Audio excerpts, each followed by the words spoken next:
سردکانی میلیات حسن که به باتمانی به فرات نیو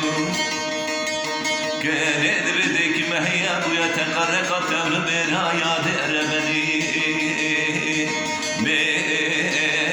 مجارت نیو قالك من بابا هي امري بهات سد بسالي